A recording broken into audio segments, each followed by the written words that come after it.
I, 34 am, never thought I'd be posting here, but I'm at my wit's end with my marriage situation. My wife, 32F, and I have been married for 8 years, together for 11. We've always had our ups and downs like any couple, but things took a dramatic turn about 6 months ago. It started with subtle changes. Sarah began working later hours at her new marketing job, often coming home exhausted. I tried to be understanding. New job stress is real, but our connection started slipping. Date nights got canceled. Conversations became practical rather than intimate, and our physical relationship practically disappeared. When I finally brought it up after 2 months of this, Sarah exploded in a way I'd never seen before. "I'm tired of feeling pressured," she shouted. "From now on, intimacy happens only when I want it. Period." I was stunned. In my mind, I hadn't been pressuring her at all, just trying to understand what was happening in our marriage. I tried to explain this, but she shut down completely. Since then, we've been living like polite roommates. Sarah sleeps with her back to me every night. When I try to discuss our relationship, she says I'm keeping score or making everything about sex.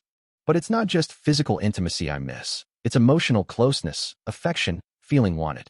Last week, I noticed Sarah has been texting someone named Alex constantly.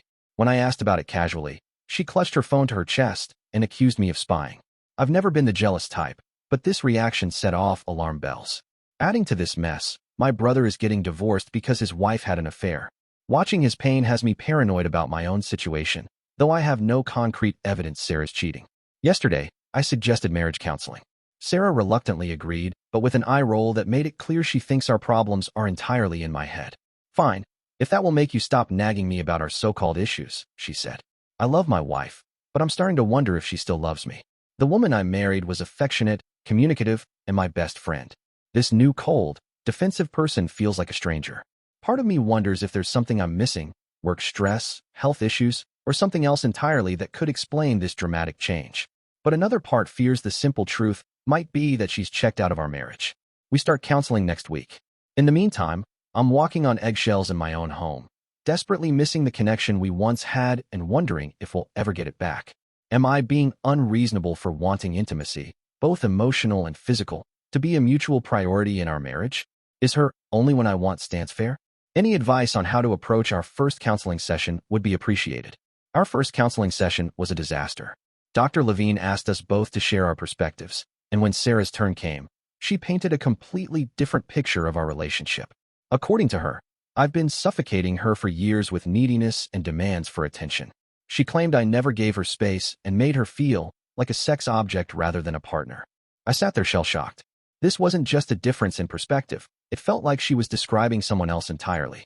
When I tried to defend myself, pointing out that I'd always supported her career moves and personal time with friends, she rolled her eyes so dramatically that even Dr. Levine noticed.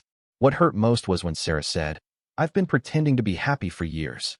If that's true, I've been living in a complete delusion. All those vacations, dinner dates, family gatherings, were they all an act?" The thought makes me question everything. After the session, Sarah went straight to her sister's house without a word. She returned late that night, and when I asked how she was feeling, she just said, "We don't need to dissect everything, you know." The next day, I took a sick day from work, something I rarely do, and decided to check our shared tablet for any clues about what might be happening. I know it was wrong, but I was desperate. That's when I found dozens of searches for how to ask for divorce, falling out of love with husband, and emotional affair versus friendship. My stomach dropped. There were also numerous searches about someone named Alex Brenner from her company. A quick social media search revealed a handsome marketing director in his late 30s who started at her firm around the same time Sarah's behavior changed. I didn't confront her immediately. Instead, I called Dr. Levine and scheduled a private session where I shared my discoveries.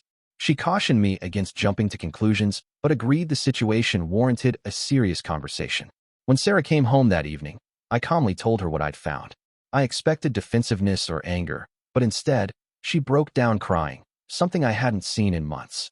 "I don't know what's happening to me," she sobbed. "I'm not having an affair, but I've been confused. Alex has been giving me attention and making me feel valued in ways I haven't felt in years."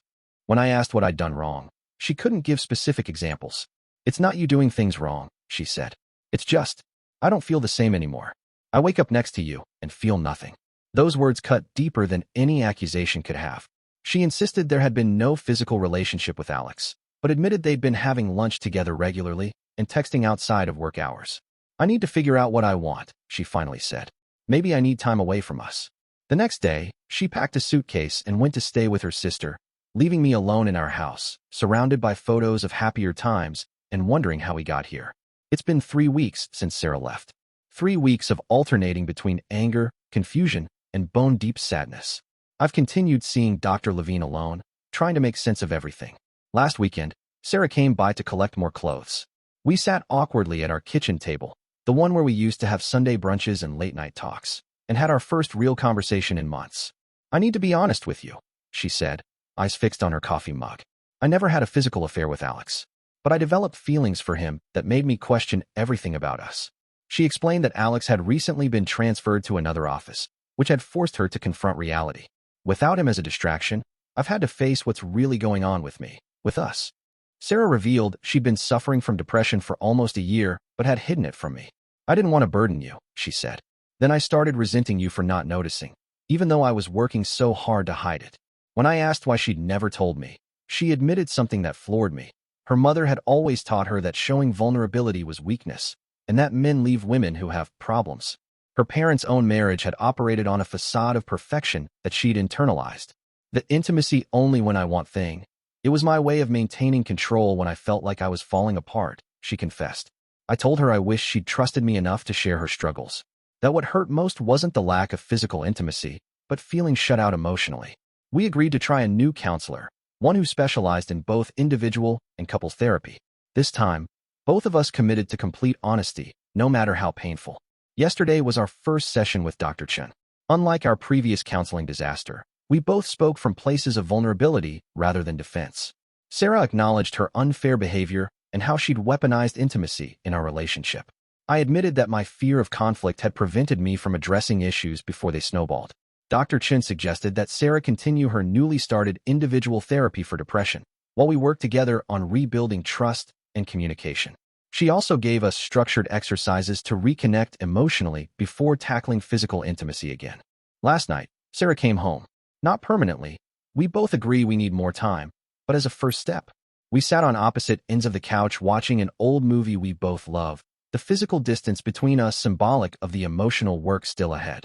Before going to separate bedrooms, Sarah reached for my hand briefly. I can't promise everything will be fixed, she said quietly. But I want to try. Not because I have to, but because I want to. It wasn't a fairy tale ending. Our marriage might still fail. But for the first time in months, there was honesty between us instead of walls. And maybe that's where healing begins. Not with grand gestures or immediate solutions, but with the courage to be authentic with each other again. For now, we're taking it day by day, remembering that real intimacy isn't just physical. It's about choosing to be vulnerable with someone and trusting them with your whole self, broken parts and all.